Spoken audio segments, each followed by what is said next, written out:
Welcome to smart education X Y Z. आज हम बच्चों कक्षा 12 का जो इतिहास का मॉडल पेपर 8 है उसके बारे में डिस्कस करेंगे। चलो स्टार्ट करते हैं आज की वीडियो। तो बच्चों आज का जो पहला सवाल है इसके अंदर हमें टोटल 18 अभ्यास पूछे जाने वाले हैं। प्रत्येक प्रश्न हमारा 1 नंबर का होने वाला है। पहला सवाल है, बालाकोट तथा नागेश्वर किस वस्तु के निर्माण के लिए प्रसिद्ध है? तो बच्चों ये शंख की वस्तुओं के लिए बहुत ही ज्यादा फेमस जगह है। किस शासक के लिए देवनान प्रिय उपाधि का प्रयोग किया गया था? तो बच्चों वो हो जाएगा सम्राट अशोक के लिए। अगला सवाल है, चोलिस्तान में बस्तियों की कुल संख्या कितनी थी? तो बच्चों 239 टोटल संख्या थी बस्तियों की। किस सातवाहन शासक ने अपने को अनूठा ब्राह्मण एवं क्षत्रियों के दर्प का हनन करने वाला बतलाया था? तो बच्चों वो था गौतमीपुत्र सातकर्णी। अगला है, महात्मा बुद्ध का जन्म हुआ था तो कहां पर हुआ? लुम्बिनी के अंदर हुआ था। किताब उल हिंद लेखक के जो पुस्तक है उनका नाम हमें बताना है। तो बच्चों वो हो जाएगा अल बिरूनी। अगला सवाल है क्वेश्चन नंबर 7 जिसके अंदर पूछा गया है, नल ईरा दिव्य प्रबंधम किस मतों के संतों का मुख्य काव्य संकलन है? तो बच्चों ये होगा अलवार। सुल्तान उल मशेक कहकर किसे संबोधित किया जाता था? तो बच्चों 8वें का आंसर होगा option number A, Sheikh Nizamuddin Auliya. समकालीन लोगों द्वारा विजयनगर साम्राज्य को क्या संज्ञा दी गई थी? तो बच्चों वो हो जाएगी हमारी कर्नाटक साम्राज्य मुंह। अगला है, विजयनगर साम्राज्य में बहने वाली नदी का क्या नाम है? तो बच्चों हो जाएगा तुंगभद्रा नदी। मिरासदार कौन थे? तो बच्चों इसका आंसर हमें बताना है कि मिरासदार कौन थे। तो महाराष्ट्र प्रांत के धनी अथवा संपन्न कृषक, यानी जो महाराष्ट्र राज्य है उसके जो धनी और संपन्न कृषक थे उनको मिरासदार के नाम से जाना जाता है। अगला सवाल है क्वेश्चन नंबर 12, मुगल राज्य के द्वारा ली जाने वाली भेंट क्या कहलाती है? तो बच्चों उसको हम पेशकश के नाम से जानते हैं। अमेरिका में गृह युद्ध कब आरंभ हुआ था? तो 1861 के अंदर हुआ था। अगला है, बर्दवान में इस्तमरारी बंदोबस्त किसके शासनकाल में लागू किया गया था? तो बच्चों इसका ऑप्शन नंबर सी होगा, यानी जो क्वेश्चन नंबर 14 है उसका आंसर हमारा ए है। क्या हो जाएगा इसका answer? Mehtab Chand. The relief of Lucknow का चित्रकार कौन था? तो बच्चों इसका आंसर होगा थॉमस जोन्स बारकर। त्रिपिटक की रचना कब हुई थी? तो बच्चों बुद्ध के महापरिनिर्वाण प्राप्त करने के पश्चात। निम्न में से किस वर्ष नया गवर्नमेंट ऑफ इंडिया एक्ट लागू किया गया था? तो 1935 के अंदर। अंग्रेजों भारत छोड़ो आंदोलन कब शुरू किया गया था? तो अगस्त 1942 के अंदर भारत छोड़ो आंदोलन की शुरुआत की गई थी। अगला सवाल है बच्चों क्वेश्चन नंबर 2 जिसके अंदर हमें रिक्त स्थानों की पूर्ति करनी है। टोटल हमसे 6 खाली स्थान पूछे जाएंगे। प्रत्येक प्रश्न होगा बच्चों वो हमारा 1 नंबर का होने वाला है। पहला सवाल है, प्रयाग प्रशस्ति की रचना के राजकवि ने की थी? तो बच्चों यहां पर हमें बताना है कि किसने करी थी। वो प्रयाग प्रशस्ति है कि रचना किस राजकवि ने की थी? तो बच्चों यहां पर हो जाएगा हमारा समुद्रगुप्त। क्या हो जाएगा इसका आंसर? समुद्रगुप्त के द्वारा की गई थी। संस्कृत ग्रंथों में शब्द का प्रयोग परिवार के लिए और का बांधवों के बड़े समूह के लिए होता था। तो बच्चों जाति शब्द का प्रयोग। दूसरे का आंसर क्या होगा? जाति। अग्नि इंद्र सोम आदि कई देवताओं की स्तुति का संग्रह है। तो बच्चों यहां पर हो जाएगा हमारा ऋग्वेद। अगला है, इब्न बतूता के रास्ते होकर सन 1933 में तल मार्ग से हुआ था। तो बच्चों यहां पर होगा सिंध के रास्ते।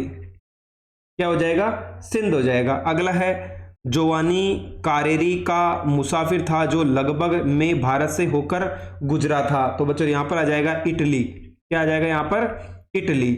अगला है, का शाब्दिक अर्थ है वह व्यक्ति जिसके पास लाठी या डंडा हो। तो उसको बच्चों लठियाल कहा जाता है। क्या हो जाएगा इसका आंसर? लठियाल कहा जाता है। क्वेश्चन नंबर 3 है, चलो इसको देख लेते हैं। अति लघुतात्मक प्रश्न है, यानी हमें टोटल 9 प्रश्न पूछे जाएंगे। प्रत्येक प्रश्न हमारा 1 नंबर का होने वाला है। पहला सवाल है, पुरातात्विदों द्वारा खोजी गई विलासिता की वस्तुओं का उल्लेख कीजिए। तो बच्चों यहां पर कौन कौन सी चीजें थी? एक तो था फ्यांस के छोटे पात्र। तो पहला होगा फ्यांस के छोटे पात्र। दूसरी चीज की बात करें तो यहां पर हो जाएगा सोने चांदी तथा बहुमूल्य पत्रों के बने आभूषण, सोने चांदी के बने आभूषण, ये यहाँ की प्रमुख वस्तुएं जो खोजी गई थी। अगला है गोत्रों का प्रचलन किस प्रकार हुआ। तो बच्चों प्रत्येक गोत्र एक वैदिक ऋषि के नाम पर होता था, उस गोत्र के सदस्य ऋषि के वंशज माने जाते थे। बौद्ध भिक्षु का फिएन चीन से भारत कब आया था। तो बच्चों लगभग 5वीं शताब्दी, क्या आ जाएगा 5वीं शताब्दी, 5वीं शताब्दी। अगला है 1600 ईस्वी के बाद आने वाले 2 यूरोपीय यात्रियों के नाम बताइए। तो बच्चों पहला तो हो जाएगा जो बैप्टिस्ट, अगर बात करें तो जो बैप्टिस्ट, और दूसरे की बात करें तो मनुकी। ये 2 क्या थे बच्चों, यूरोपीय यात्री थे। बर्नियर ने मुगल सेना के साथ कहाँ की यात्रा की थी। तो बच्चों उन्होंने कश्मीर राज्य की यात्रा की थी। दक्षिणी भारत में भक्ति परंपरा का किन शासकों ने समर्थन किया था। तो चोल शासकों ने, इसका आंसर होगा बच्चों चोल शासकों ने। अगला सवाल है क्वेश्चन नंबर 7, जिसके अंदर पूछा गया है इस्लाम धर्म की 2 शिक्षाएं बताइए, यानी हमें 2 शिक्षाएं बतानी है। तो दिन में 5 बार तो नमाज पढ़ना, यानी दिन में 5 बार नमाज पढ़ना, और दूसरा हो जाएगा बच्चों यहां पर अगर बात करें तो खैरात बांटना। क्या हो जाएगा, खैरात बांटना। ये 2 विशेषता हो गई। भू राजस्व के प्रबंध के 2 चरण कौन कौन से हैं वो हमें बताने हैं। तो कर और कर निर्धारण, पहला तो हो जाएगा कर निर्धारण, और अगर दूसरे की बात करें बच्चों तो वो हो जाएगा हमारा वास्तविक वसूली, वास्तविक वसूली। अगला सवाल है क्वेश्चन नंबर 9, 1857 के गदर में बंगाल के किस राजा ने अंग्रेजों की मदद की थी। तो बंगाल के बर्दनाम के राजा क्या था बच्चों, मेहताब चंद। क्या हो जाएगा, मेहताब चंद ने। किसने करी थी, मेहताब चंद ने। अगला है दलितों को पृथक निर्वाचिका का अधिकार दिए जाने की मांग किस दलिता नेता ने की थी। तो बच्चों यहां पर हो जाएगा हमारा डॉक्टर भीमराव अंबेडकर। तो यहां पर क्या हो जाएगा हमारा भीमराव अंबेडकर। अगला है विभाजित नवजात भारत राष्ट्र के 2 गंभीर समस्याएं कौन कौन थी। पहला है बर्बर हिंसा को समाप्त कर सांप्रदायिक सौहार्द स्थापित करना, देशी रियासतों के एकीकरण की समस्या। तो बच्चों जो क्वेश्चन नंबर 3 था उसके आंसर आप यहां पर नीचे देख सकते हैं डिटेल के अंदर। क्वेश्चन नंबर 4 है, चलो पढ़ लेते हैं। आरंभिक भारतीय इतिहास में 6ठी शताब्दी ईस्वी पूर्व को एक महत्वपूर्ण परिवर्तनकारी काल क्यों कहा माना जाता है।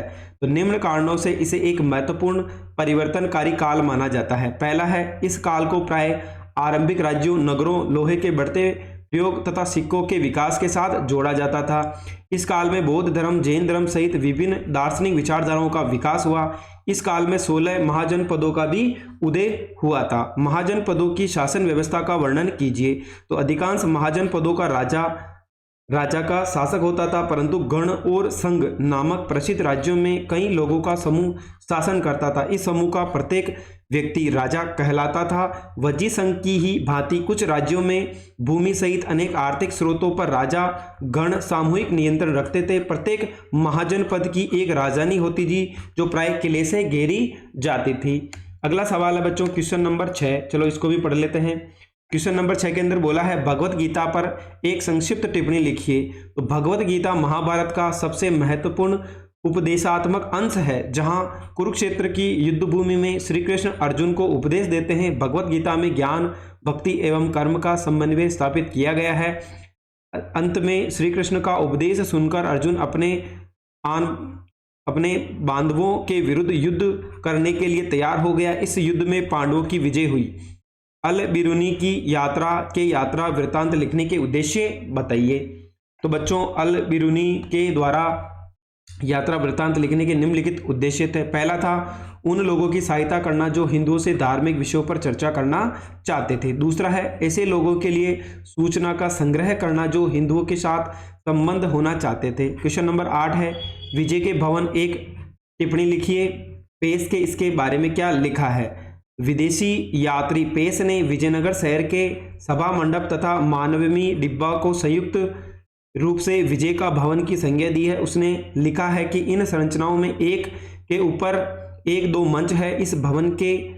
इस विजय के भवन में राजा कृष्णदेव राय ने एक कमरा बनवाया है जहां मूर्ति का एक पूजा स्थल है। एक अन्य में बीच में चबूतरा बना हुआ है जिस पर राज्य का सिंहासन खड़ा हुआ है, मुकुट तथा राजकीय पायल। क्वेश्चन नंबर 9 है, विजयनगर की सबसे महत्वपूर्ण जल संबंधी संरचना हीरिया नहर का वर्णन कीजिए। तो विजयनगर की सबसे महत्वपूर्ण जल संबंधी संरचना हीरिया नहर थी, जिसे आज भी भग्नावशेषों के बीच देखा जा सकता है। इस नहर में तुंगभद्रा नदी पर बने बांधों से पानी लाया जाता था। इसे धार्मिक केंद्र से शहरी केंद्र को अलग करने वाली घाटी की सिंचाई करने में प्रयुक्त किया जाता था।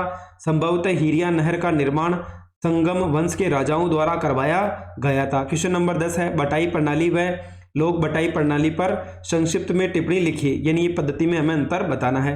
तो बटाई प्रणाली में फसल काटकर जमा कर लेते थे और फिर सभी पक्षों की उपस्थिति तथा सहमति से बंटवारा कर लेते थे। दूसरा है लोंग बटाई। इस प्रणाली में फसल काटने के बाद उसके ढेर बना लिए जाते थे तथा फिर उन्हें आपस में बांट लेते थे। इसमें हर पक्ष अपना हिस्सा घर ले जाता था। क्वेश्चन नंबर 11 है, कार्नवालिस की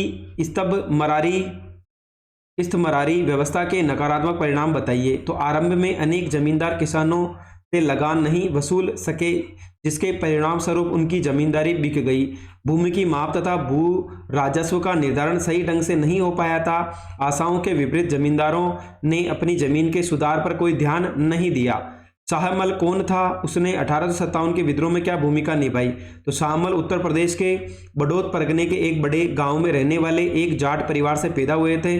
शाहमल ने 84 देश के मुखियाओं और काश्तकारों को संगठित किया तथा लोगों को विद्रोह करने हेतु प्रेरित किया। शाहमल के आदमियों ने सरकारी इमारतों पर हमला करके उन्हें नष्ट किया। लोग शाहमल को राजा के नाम से पुकारते थे। जुलाई 1857 में शाहमल वीरगति को प्राप्त हो गए। संविधान सभा ने संपूर्ण देश का प्रतिनिधित्व किया तो भी यह एक ही पार्टी को समूह बनाकर क्यों रह गई, यानी एक समूह बनकर क्यों रह गई। क्वेश्चन नंबर 13 का आंसर होगा बच्चों, संविधान सभा के सदस्यों का चुनाव 1945 और 46 ईस्वी के प्रांतीय चुनावों के आधार पर किया गया था। संविधान सभा में भारत के ब्रिटिश प्रांतों द्वारा भेजे गए सदस्यों के अतिरिक्त रियासतों के प्रतिनिधि भी शामिल थे। मुस्लिम लीग ने स्वतंत्रता के पूर्व की संविधान सभा की बैठकों का बहिष्कार किया, जिसके कारण इस दौर में संविधान सभा एक ही पार्टी का समूह बनकर रह गई थी। संविधान सभा के 82% सदस्य कांग्रेस पार्टी के सदस्य थे। खंड स है जिसके अंदर हमें दीर्घ उत्तरीय प्रश्न पूछे जाएंगे। प्रत्येक प्रश्न हमारा 3 नंबर का होने वाला है। पहला सवाल है, हड़प्पा वासियों के निर्वाह के तरीकों का वर्णन कीजिए।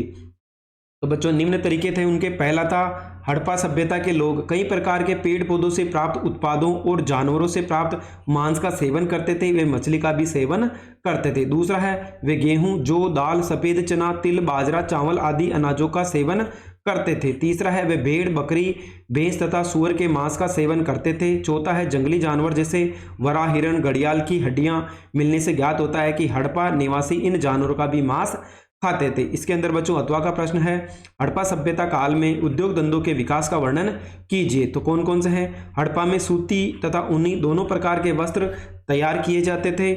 मिट्टी के बर्तन बनाने का उद्योग भी विकसित था। हड़प्पा के स्वर्णकार सोने, चांदी, बहुमूल्य पत्थरों, पीतल, तांबे आदि के आभूषण बनाते थे। अगला है, यहाँ तांबे के अनेक औजार और हथियार बनाए जाते थे। अंतिम है, हड़प्पा में मनके बनाने, शंख की कटाई करने, धातुकर्म, मोहर निर्माण तथा बाट बनाने के भी उद्योग वहां पर उन्नत अवस्था में पाए गए थे। क्वेश्चन नंबर 15 है, वीर शैव पर टिप्पणी लिखिए। तो 12वीं शताब्दी में कर्नाटक में बासवना 1106 से 68 ईस्वी नामक एक ब्राह्मण के नेतृत्व में एक नवीन आंदोलन का सूत्रपात हुआ। बासवना के अनुयायी वीर शैव शिव के वीर तथा लिंगायत यानी लिंग धारण करने वाले कहलाए। वीर शैवों के धार्मिक सिद्धांत निम्नलिखित है। पहला है, वीर शैव शिव की उपासना लिंग के रूप में करते हैं। वीर शैवों का विश्वास है कि मृत्यु के पश्चात भक्त शिव में लीन हो जाएंगे तथा वे इस संसार में पुनः नहीं लौटेंगे।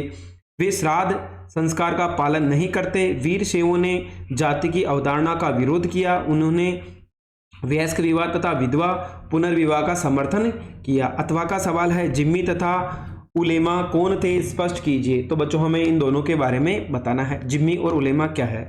तो जिम्मी एक प्रकार से संरक्षित श्रेणी के लोग थे। जनसंख्या के बहुसंख्यक भाग के लोग इस्लाम धर्म के अनुयायी नहीं थे। इनमें यहूदी और ईसाई भी थे जिन्होंने जिम्मी कहा जाता था। इस्लामी शासक इनसे जजिया नामक कर लेकर उन्हें संरक्षण प्रदान करते थे। हिंदुओं को भी इसी श्रेणी में रखा गया है। उलेमा यानी आलिम का आशय होता है विद्वान।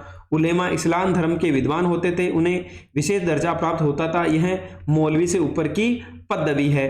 1857 के विद्रोह को नेतृत्व प्रदान करने वाले किन्हीं 3 नेताओं तथा अनुयायियों का वर्णन कीजिए। तो पहला हो जाएगा नाना साहिब। कानपुर में सैनिकों और शहर के लोगों ने पेशवा बाजीराव द्वितीय के उत्तराधिकारी नाना साहिब से विद्रोह का नेतृत्व करने का अनुरोध किया, जिसे उन्हें स्वीकार करना पड़ा। नाना साहिब के पास भी विद्रोह का नेतृत्व संभालने के अतिरिक्त और कोई विकल्प नहीं था। दूसरा है झांसी की रानी लक्ष्मीबाई। 1857 के विद्रोह की गूंज झांसी में भी सुनाई दी। सैनिकों और आम जनता ने झांसी की रानी लक्ष्मीबाई से विद्रोह का नेतृत्व संभालने की प्रार्थना की।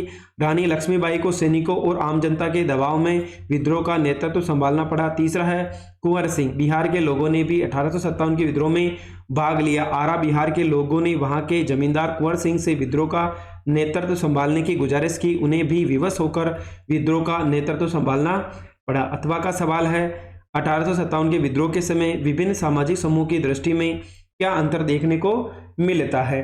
तो बच्चों इसके अंदर पहला है हमारा जमींदार वर्ग राजस्व कर में कमी, अपने हितों की रक्षा और सम्मानपूर्ण व्यवहार की आकांक्षा रखता था। दूसरा है व्यापारी वर्ग बहुमूल्य वस्तुओं के व्यापार पर अंग्रेजों के अधिकारों की समाप्ति, अनुचित करों की समाप्ति, सम्मानपूर्ण व्यवहार की इच्छा रखता था। तीसरा है सरकारी कर्मचारी उच्च प्रशासनिक एवं सैनिक पदों पर नियुक्त होना चाहते थे। वे चाहते थे कि उन्हें अच्छे वेतन दिए जाए। चौथा है कारीगर चाहते थे कि घरेलू उद्योग धंधों को नष्ट न किया जाए तथा कुटीर उद्योगों को प्रोत्साहन दिया जाए। पांचवा है पंडित और फकीर चाहते थे कि ईसाई धर्म प्रचारक हिंदू धर्म तथा इस्लाम धर्म का उपहास न करें और इन धर्मों का सम्मान करें। छठा है सैनिक चाहते थे कि उनकी आस्था एवं धर्म पर कुठाराघात न किया जाए। यदि एक हिंदू या मुसलमान का धर्म ही नष्ट हो गया तो दुनिया में कुछ नहीं बचेगा। क्वेश्चन नंबर 17 है उद्देश्य प्रस्ताव में किन आदर्शों का जोर दिया गया है। तो उद्देश्य प्रस्ताव में भारत को एक स्वतंत्र संप्रभु गणराज्य घोषित किया गया। इसमें समस्त नागरिकों को स्वतंत्रता, समानता और न्याय का आश्वासन दिया गया। इसमें अल्पसंख्यकों, पिछड़ों तथा जनजातीय क्षेत्रों एवं दमित व अन्य पिछड़े वर्गों के लिए पर्याप्त रक्षात्मक प्रावधान किए जाएंगे। इसी अवसर पर नेहरू ने बोलते हुए कहा कि उनकी दृष्टि अतीत में हुए उन ऐतिहासिक प्रयोगों की ओर जा रही है जिनमें अधिकारों के ऐसे दस्तावेज तैयार किए गए थे। नेहरू ने कहा कि भारतीय संविधान का उद्देश्य होगा लोकतंत्र के उत्तरावादी विचारों और आर्थिक न्याय के समाजवादी विचारों का एक दूसरे में समावेश करे तथा भारतीय संदर्भ में उन्हें रचनात्मक व्याख्या करे। अथवा का सवाल है भारतीय संविधान की रूपरेखा को संक्षेप में बताइए। तो बच्चों भारत के संविधान हेतु संविधान सभा का गठन 1946 ईस्वी के कैबिनेट मिशन योजना के अंतर्गत हुआ। इस संविधान सभा में 300 सदस्य थे। डॉक्टर राजेंद्र प्रसाद को इस संविधान सभा का अध्यक्ष बनाया गया। भारतीय संविधान को 9 दिसंबर 1946 से नवंबर 1949 के मध्य सूत्रबद्ध किया गया। संविधान सभा के कुल 11 सत्र हुए जिनमें 165 दिन बैठकों में गए। मूल संविधान में 22 भाग, 395 अनुच्छेद एवं 8 अनुसूचियां थी जिनके बाद में कई संशोधन हो चुके हैं। यह विश्व का सबसे लंबा संविधान है जो 26 जनवरी 1950 को अस्तित्व में आया है। खंड द की बात करें तो हमें निबंधात्मक प्रश्न पूछे जाएंगे। प्रत्येक प्रश्न का जो आंसर देना है वो 4 नंबर का होने वाला है और शब्द सीमा 250 शब्द होने वाली है। बौद्ध संघों की स्थापना क्यों की गई? हीनयान तथा महायान में मुख्य अंतर को स्पष्ट कीजिए। तो बौद्ध संघों की स्थापना बौद्ध धर्म की व्यापक लोकप्रियता के कारण शिष्यों की संख्या तीव्रता से बढ़ने लगी। शिष्यों में ही कुछ ऐसे शिष्य जिनका आत्मिक विकास उच्च था वे धम्म के शिक्षक बन गए। संघ की स्थापना धम्म के शिक्षकों के हेतु की गई। संघ के सदाचरण और नैतिकता पर बल दिया गया था। प्रारंभ में महिलाओं का संघ में प्रवेश वर्जित था, परंतु बाद में महात्मा बुद्ध ने महिलाओं की संघ में प्रवेश की अनुमति दे दी। महाप्रजापति गौतमी जी जो कि बुद्ध की उपमाता थी, संघ में प्रवेश करने वाली पहली महिला थी। हीनयान तथा महायान में अंतर। हीनयान तथा महायान में अनेक मूलभूत अंतर हैं। इनमें से प्रमुख अंतरों का विवरण निम्नलिखित है। तो बच्चों एक एक करके देख लेते हैं। पहला है हीनयान प्राचीन रूढ़िवादी तथा मूल मत है, जबकि महायान बौद्ध मत का संशोधित तथा सरल रूप है जो चतुर्थ बौद्ध समिति में प्रकाश में आया। हीनयानी बुद्ध की स्तुति प्रतीकों के माध्यम से करते हैं, वहीं महायानी मूर्ति पूजा में विश्वास करते हैं। हीनयान मत रूढ़िवादी है, जबकि महायान अत्यधिक सरल मत है। हीनयान में बुद्ध की स्तुति की जाती है, वहीं महायान में बुद्ध के साथ बोधिसत्वों की आराधना भी की जाती है। हीनयान ज्ञान को महत्व देता है, जबकि महायान करुणा को महत्व देता है। अथवा का सवाल है सांची के प्रतीक लोक परंपराओं से जुड़े हैं, स्पष्ट कीजिए। सांची के प्रतीक लोक परंपराओं से जुड़े हैं, इसे निम्न बिंदुओं के द्वारा स्पष्ट किया जा सकता है। पहला है सांची की मूर्तियों में प्राप्त उत्कीर्णन में लोक परंपरा से जुड़े हुए बहुत से प्रतीकों का चित्रांकन है। मूर्तियों को आकर्षक और सुंदर दर्शन हेतु विविध प्रतीक जैसे हाथी, घोड़ा, बंदर, गाय, बैल आदि जानवरों का उत्कीर्णन जीवंत रूप से किया गया है। इसी प्रकार एक स्त्री तोरण द्वार के किनारे एक पेड़ पकड़कर झूल रही है। यह शाल बज्जिका की मूर्ति है। लोक परंपरा में शाल बज्जिका को शुभ प्रतीक माना जाता है। वाम दल और हाथियों के बीच एक महिला को एक अन्य मूर्ति में दिखाया गया है। हाथी उस महिला के ऊपर जल छिड़क रहे हैं, जैसे उसका अभिषेक कर रहे हैं। इस महिला को बुद्ध की मां माना जाता है। कुछ इतिहासकारों के अनुसार यह महिला सौभाग्य की देवी गजलक्ष्मी है। सर्पों का उत्कीर्णन भी कई स्तंभों पर किया जाता है। इस प्रतीक को भी लोक परंपरा से जुड़ा हुआ माना जाता है। प्रारंभिक इतिहासकार जेम्स फर्ग्यूसन के अनुसार सांची में वृक्षों और सर्पों की पूजा की जाती थी। क्वेश्चन नंबर 19 है नमक कानून स्वतंत्रता संघर्ष का महत्वपूर्ण मुद्दा क्यों बन गया था? चरखे को राष्ट्रवाद का प्रतीक क्यों चुना गया? तो नमक कानून स्वतंत्रता संघर्ष के लिए एक विशेष विषय या मुद्दा बन गया था, क्योंकि उन दिनों नमक के निर्माण और बेचने पर ब्रिटिश शासन का अधिकार था। नमक ऐसी वस्तु थी जिसका गरीब से गरीब और अमीर से अमीर सभी अपने भोजन में प्रयोग करते थे, परंतु उन्हें ऊंचे दामों पर नमक खरीदना पड़ता था। तीसरा है नमक कानून को तोड़ने का अर्थ था विदेशी शासन या ब्रिटिश सत्ता को चुनौती देना। नमक पर सरकार का एकाधिकार बहुत अलोकप्रिय था। गांधी जी नमक के इस कानून को सबसे घृणित मानते थे। इसी को महत्वपूर्ण मुद्दा बनाते हुए गांधी जी ने ब्रिटिश सरकार के विरुद्ध आंदोलन शुरू करने का निश्चय कर लिया। तो चरखा राष्ट्रवाद का प्रतीक। चरखा राष्ट्रवाद को बहुत ही प्रिय था। वे अपने खाली समय में चरखा चलाते थे और स्वयं कती खादी से बने वस्त्र पहनते थे। दूसरा है उनका मानना था कि आधुनिक युग में मशीनों ने आदमी को अपना गुलाम बनाकर रख दिया है तथा बेरोजगारी को भी बढ़ावा दिया है। उन्होंने मशीनों की आलोचना की तथा चरखे को एक ऐसा मानव समाज के प्रतीक के रूप में देखा जिससे मशीनों और प्रौद्योगिकी को बहुत महिमा मंडित नहीं दिया जाएगा।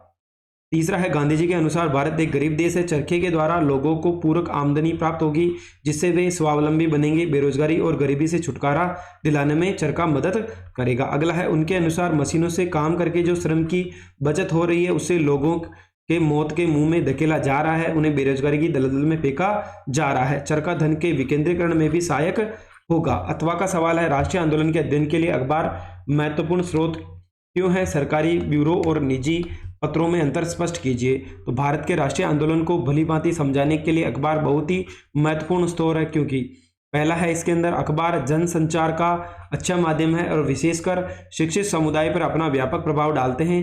प्रबुद्ध जनता लेखकों, कवियों, पत्रकारों, विचारकों तथा साहित्यकारों से अधिक प्रभावित होती है। समाचार पत्र जनमत का निर्माण करने के साथ ही जनता की अभिव्यक्ति को भी बताते हैं। ये सरकार और सरकारी अधिकारियों और आम जनता के विचारों और समस्या के विषय में जानकारी देते हैं तथा कार्य में क्या प्रगति हो रही है तथा कौन से कार्य या क्षेत्र उपेक्षित है उनकी जानकारी प्रदान करते हैं। राष्ट्रीय आंदोलन के दौरान अखबार जिन लोगों द्वारा पढ़े जाते थे वे देश में घटित घटनाओं, नेतागणों तथा अन्य लोगों की गतिविधियों तथा विचारों को जानते थे। अखबार गांधी जी की गतिविधियों पर नजर रखते थे तथा आम भारतीय उनके बारे में क्या सोचता है वो इसको भी बताते थे।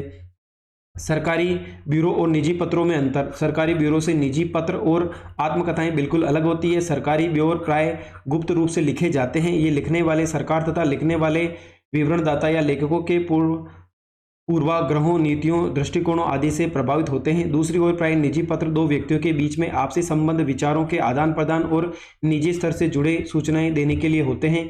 किसी भी व्यक्ति की आत्मकथा उसकी ईमानदारी, निष्पक्षता और सच्चे विवरण पर उसका मूल्य निर्धारित करती है। इस तरह सरकारी ब्यूरो से आत्मकथा तथा निजी पत्र बिल्कुल भिन्न होते हैं। उदाहरण के लिए गांधी जी ने अपनी आत्मकथा में अपनी बुराइयों को भी दर्शाया है तथा अच्छाइयों को भी दर्शाया है। अगला सवाल है बच्चों, जिसके अंदर हमें भारत का मानचित्र दिया गया है, जिसके अंदर हमें कुछ नाम दिए गए हैं, उनको हमें भारत का जो मानचित्र है उसके अंदर हमें एक एक करके प्रदर्शित करना है। चलो एक एक करके देख लेते हैं। पहला बोला है हमें मेरठ, धोलावीरा, सोलापुर, चंपा और अंतिम दे रखा है बच्चों यहाँ पर हमें बारडोली। चलो एक एक करके देख लेते हैं। अगर हम बात करें तो बच्चों जो हमारा मेरठ है ये हमारा जो उत्तर प्रदेश राज्य है उसके अंदर स्थित है।